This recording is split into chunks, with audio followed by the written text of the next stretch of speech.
Baby, be in love with your fantasies. I can be a star, make us shine so bright. Welcome to my dungeon, this is ecstasy. Let me play the fantasy.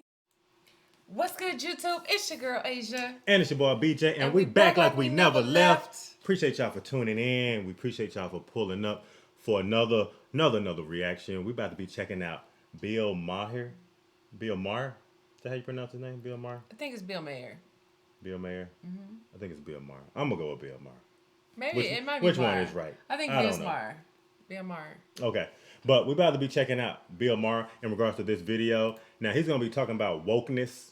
And a lot of times in regards to like his show, he has a lot of like great points in regards to like how he put like comedy and politics together. Okay. He does a good job. I feel like he has like a little clever mix in him, though. He does a good job with doing that. You got to go back to the OBS. You think so? And change the screen. Yeah, I don't know. Because the dang thing is not working.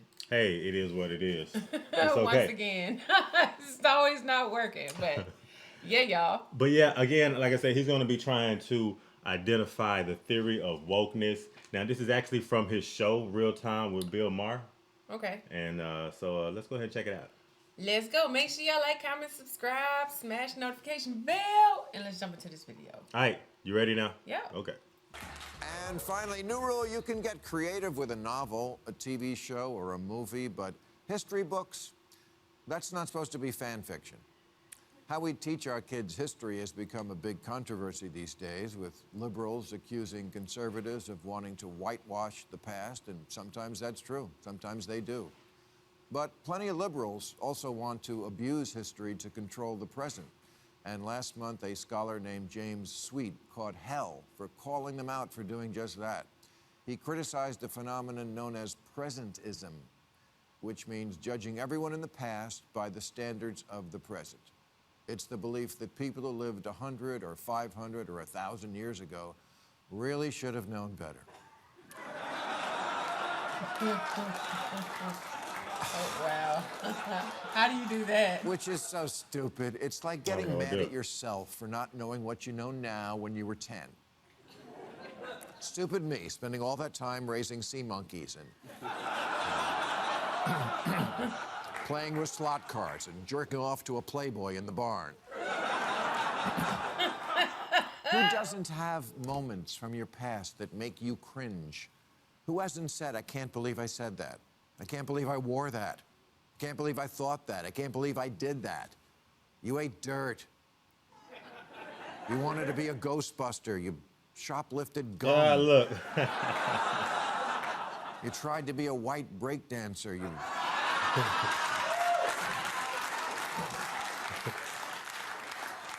You wanted to marry Scott Baio. Okay, pause on Scott Baio. Cause wasn't that he was the who was he? What show did he play on? I'm not sure. It's not Happy Days. Was it Charles and Charles? Charles and Charles? I think you're getting a little warmer with that. Charles in Charge? You're getting warmer. I can't remember what show it was. I remember he used to come on TV though. I don't know what show he was on, and I used to think he was so cute when I was like a kid. What's his name? Scott Baio?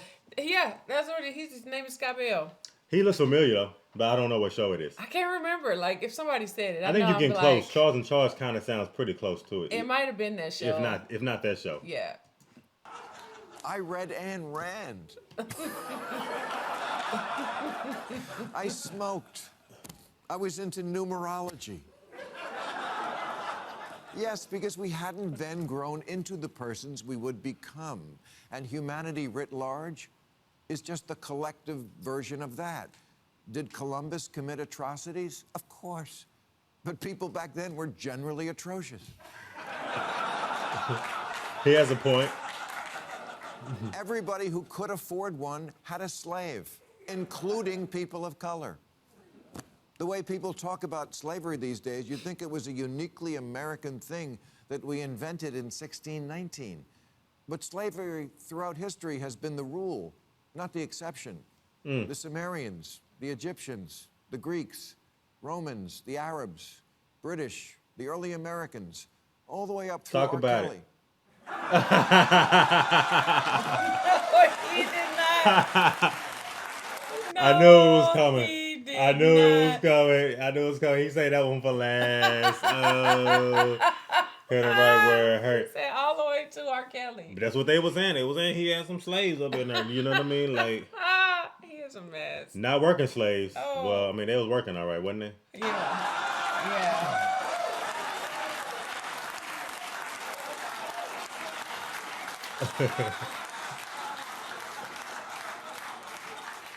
The Holy Bible is practically an owner's manual for slaveholders.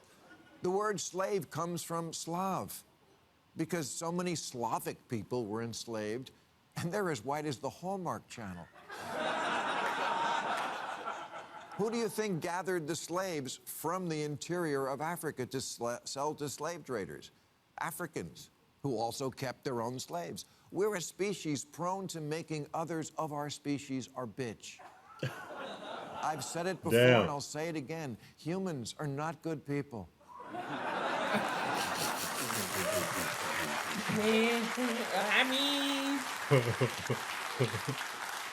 And the capacity for cruelty is a human thing, not a white thing.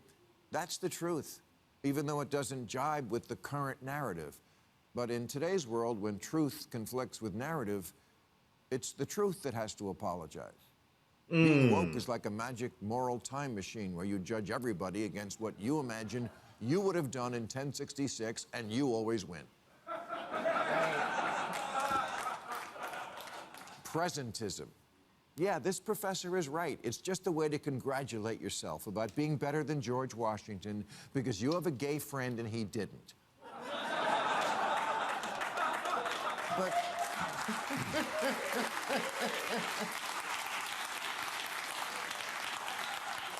But if he was alive today, he would too. And if you weren't alive, if you were alive then, you wouldn't. Portland Public Schools has a plan now to teach kids that the idea of gender, being mainly binary, was brought here by white colonizers. The curriculum guide says, when the United States was colonized by white settlers, their views around gender were forced upon the people already living here. Not even Star Trek would try that story. No, not Star Trek. Where they discover a planet and give them separate bathrooms. Right? Come on now.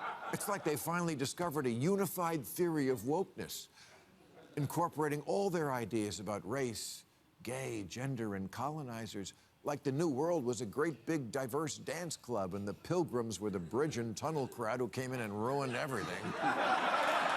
So is he saying that basically like people came upon and started forcing upon genders, like just because, you know, you're a woman because you look like a woman, you're a man because you look like a man. It wasn't something that was like, basically it could have been like, yeah, he's up in the air in terms of like what people identified themselves as. It was more so that this was pushed upon people to call themselves a man and a woman or a boy and a girl. Yeah, well, not necessarily that, but it's really like a balance between like truth and like a narrative in regards to like a narrative that someone wants to build in regards to like whether it's like a narrative regarding gay people, lesbians, things like that, versus what the actual truth is. Like when like again, like in the United States of America, how we continue to the media continues to build like a narrative regarding like slaves and racism and things like that.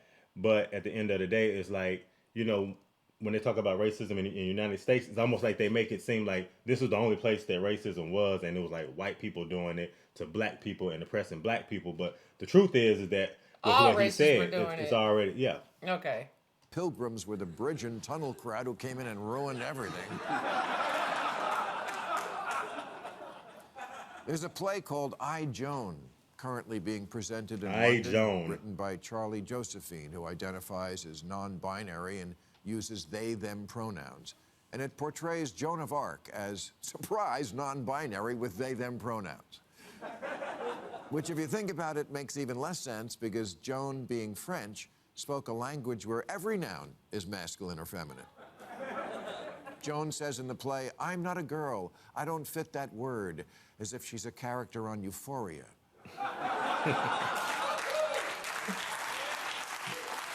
That's a show.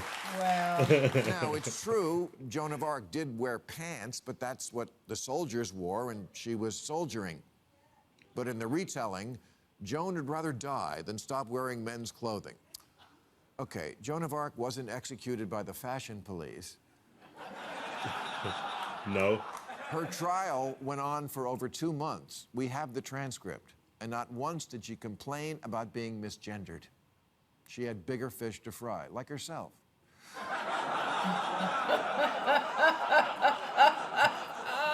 No. Too soon, it was 1431.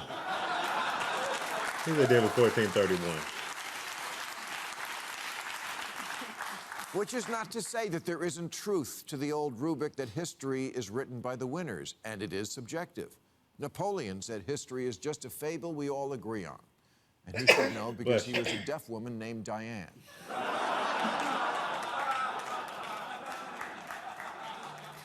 But it's also true that much of history is indisputably factual because we have artifacts and coins and birth records and archaeology, and somebody in Mesopotamia kept a record of how much grain they ate. It's not all up in the air to change or delete or make up based on what makes you feel better today. A couple of years ago, they made a movie called The Aeronauts about the scientists who broke the record for the highest altitude in a balloon. In fact, they were both men, but the movie made one of them a woman because, as the director explained, representation is important. Wow. So true. Women never get enough credit for the things they didn't do.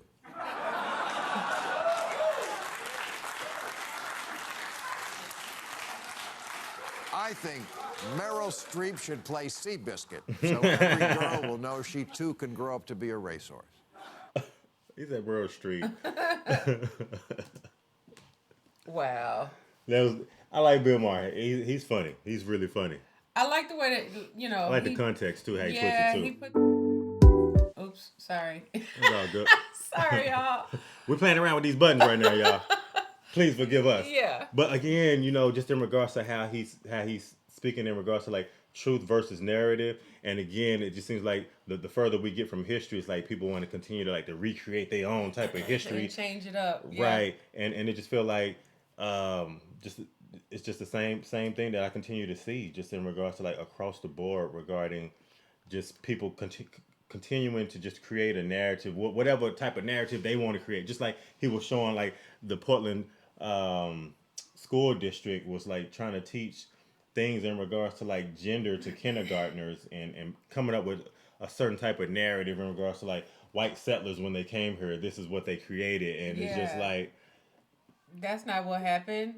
Right. Is it? That's not what happened. No, why would it's they not. try to teach that to kids like that? The same reason why they try to teach history a certain way in public schools. Presentism.